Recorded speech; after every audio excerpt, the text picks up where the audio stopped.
আসসালামু আলাইকুম আমার কামারি ভাইরা।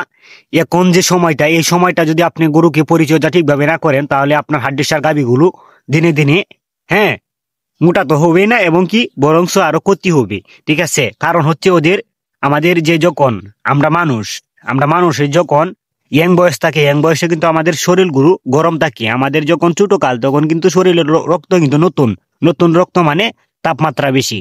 কিন্তু আমাদের হাড্ডিসার গাভীগুলো কিন্তু সেম এরকমই। যখন তারা নতুন থাকে, তাদের শরীরের রক্ত কিন্তু, হ্যাঁ, তাপমাত্রা বেশি থাকে।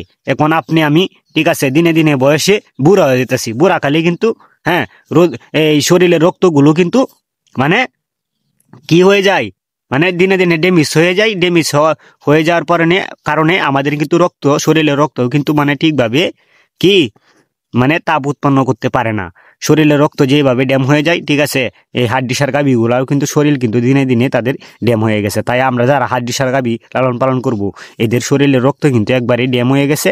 তাই আমরা, হ্যাঁ, এদেরকে যত্নটা এই শীতকালে ভালোভাবে নিতে হবে। কারণ হচ্ছে ওদের শরীরে তাপ উৎপন্নটা হতে অনেক কঠিন হয়। কারণ ওদের এখন জোয়ান বয়স না, ওদের এখন লাস্ট বয়স।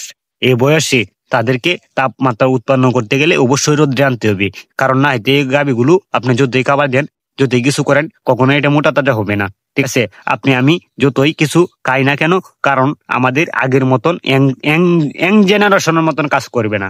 তাই আমি কামারি ভাইদেরকে বলবো, আমরা যারা গাভী গরু মোটা তাজা করি, অবশ্যই গরুগুলাকে আমরা রোদ্রে এনে তারপর আমরা খাবার খেতে দিব সকাল টাইমে। কারণ হচ্ছে শীতকালে মনে করেন যে এই এই গাভীগুলোর অনেক কষ্ট হয়। ঠিক আছে, দেখেন শরীরের লোমগুলো দেখেন কিভাবে, মানে দাঁড়িয়ে আছে, কিভাবে দাঁড়িয়ে আছে। গরুগুলোর অনেক কষ্ট হইতেছে। যে রোদ রান্না রাখছি, ওদের কিন্তু আরামে এসে থাকতেছে।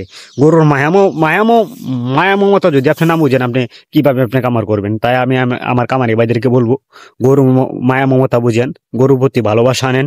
ঠিক আছে, তাহলে আপনি আপনার কামার থেকে অনেক লাভবান হতে পারবেন। এত পরিমাণে কষ্ট আছে বলার মতো নাই। কারণ হচ্ছে কেন, এই শীতে কিন্তু আপনি ভালো নেই, আমিও ভালো নেই। তাই আমাদের যারা খামারি ভাইরা, অবশ্যই গরুর প্রতি আমাদের যত্ন নিতে হবে। এখন যত্নটা পুরোপুরি ভাবে আমাদের নিতে হবে।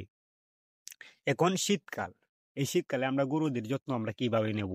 দেখেন, এখন আমরা সকাল টাইম, একবার সকাল টাইমে কিন্তু আপনার যে ঠান্ডাটা, এটা কিন্তু আপনার শরীরে কিন্তু গায়ে লাগে। বাতাসটা কিন্তু আপনার অনেক, মানে শরীরে লাগলেও কিন্তু এটা বাতাসটা অনেক খারাপ লাগে, অনেকটা শীত লাগে।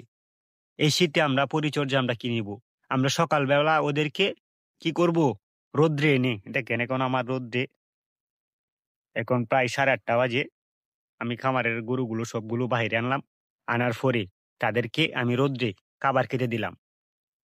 এই সকাল টাইমে আমরা যদি যারা ঘাস খাওয়াই, আমরা ঘাস যারা খাওয়াবো গরুকে, সকাল টাইমে আমরা ঘাসটা খাওয়াবো, যাতে গরুগুলো রোদ্রে তাইকা, ঠিক আছে, আবার যেন তার কোনো যে ঘাসটা, তো এটা ঠান্ডা জাতীয় একটা ঘাস, ঠিক আছে না, এটা তো পানি জাতীয়।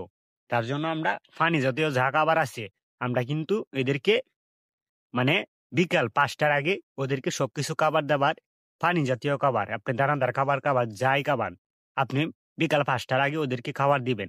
সবকিছু খাবার দেওয়ার পর আপনি রাত্রে ওদেরকে কি খাবার দিবেন, ওদেরকে আপনি শুকনা কর আপনি ওদের সামনে ফালায় রাখবেন।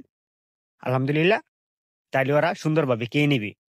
কারণ হচ্ছে আপনি রাত্রে কেন আপনি কটা দিতে বললাম, কারণ রাত্রে যদি আপনি কটা দেন, তাহলে গরুগুলা, হ্যাঁ, আরামায়াসে খাবে, এবং কি জাবর কাটলে কিন্তু তাদের শরীরটা গরম থাকে, তাদের শরীরে কিন্তু তাপমাত্রা উৎপন্ন হয়। ঠিক আছে, তাই আমরা হাড্ডিসার গাভীগুলোকে, ঠিক আছে, আমরা সকালে সবকিছু আমরা খাবার দাবার দিয়ে শেষ করে, তারপর আমরা যে রাত্রে শুকনো করে দিব তাদের সামনে, যাতে তারা খেয়ে জাবর কাটলে আপনার গরু সুস্থ থাকবে, এবং কি তার শরীরে তাপ একটা অনুভূতি হবে, এটা ভালো লাগবে। তাই আমরা রাত্রে শুধু খালি শুকনা করে দিব সামনে, দেওয়ার পর আবার সকালে তাদেরকে এনে দানাদার খাবার, এবং কি আপনি যে ঘাস খাওয়াইলে ঘাস খাওয়াইতে পারেন আপনি কোরের সাথে। এই যে আমি দেখেন, কোরের সাথে আমি সবগুলা দানাদার একসাথে মিশিয়ে তারপরে ওদেরকে সকালবেলা খেতে দিই। দেখেন এখন শরীরের রুমগুলো দেখেন। আমাদের কষ্ট বুঝতে হবে গরুর। গরুর যদি কষ্ট না বোঝেন, এখন যে সময়টা, গরু কিন্তু এখন পড়ে যাওয়ার সময়। কারণ হচ্ছে শীতে কিন্তু গরুকে ফালায় দেয়, মানুষকেও ফালায় দেয়। কারণ শীতেই কিন্তু মানুষ, বৃদ্ধ মানুষ যারা আছে, তারা কিন্তু ঠিক থাকতে পারে না। তারা কিন্তু শীতে চেহারা নষ্ট হয়ে যায়। ঠিক আছে, অকাল, মানে অনেক কষ্ট হয় তাদের চলাফেরা করতে। ঠিক আছে, তার কারণ হচ্ছে তাদের শরীরের রক্ত যেটা আছে এই রক্তগুলো ঠান্ডা হয়ে যায়, ঠিক আছে। তাদের শরীরের যে একটা তাপমাত্রা, এই তাপমাত্রাটা কিন্তু দিনে দিনে কমে যায়। তাই আমরা যারা হাড্ডিসার গাভী করব তারা অবশ্যই বুঝে শুনে হাড্ডিসার গাভী করব। আপনার খামারের থেকে গরুগুলো বাহিরে এনে তাদেরকে খাবার খেতে দিবেন, যাতে তারা গরুগুলো সুস্থ থাকে। কি এই বলে আমার ভিডিওটা এখানে শেষ করলাম। আসসালামু আলাইকুম।